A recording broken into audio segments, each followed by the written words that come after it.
Hello, good morning. ഇന്ന് ഞാൻ അമ്പലത്തിൽ പോകുന്നൊരു വ്ളോഗ് എടുക്കാന്നുള്ള ഒരു പ്ലാനായിരുന്നു. ഇതാണ് ചേർത്തലയിലുള്ള വേളാർവട്ടം ക്ഷേത്രം. ഈ സ്ഥലത്തിനൊരു പ്രത്യേകതയാണ്. ഇവിടെ എല്ലാ നാളുകാരുടെ വൃക്ഷങ്ങൾ കാണാൻ പറ്റും. ഇവിടെ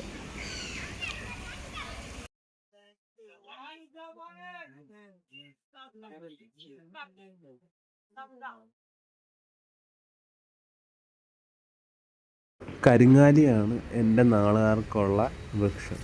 നമ്മളിവിടെ വരുമ്പോൾ വെള്ളമൊക്കെ ഒഴിച്ചു കൊടുക്കാറുണ്ട്.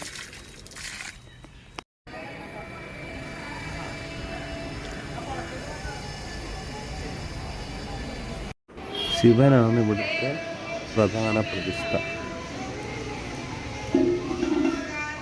അതിനകത്ത് കയറി വലം വെച്ച് അമ്പലത്തിൽ നിന്ന് ഇറങ്ങി എൻ്റെ കസിൻസിൽ അങ്ങോട്ട് പോയി. ഇതാണ് മധു. ചേച്ചിയുടെ ഇളയ മോളാണ് ഈ കാണുന്നത്. ഈ വീഡിയോ ഇവിടെ വെച്ച് അവസാനിപ്പിക്കുകയാണ്. മറ്റൊരു വീഡിയോയിൽ കാണുന്നവരെ see you all, take care.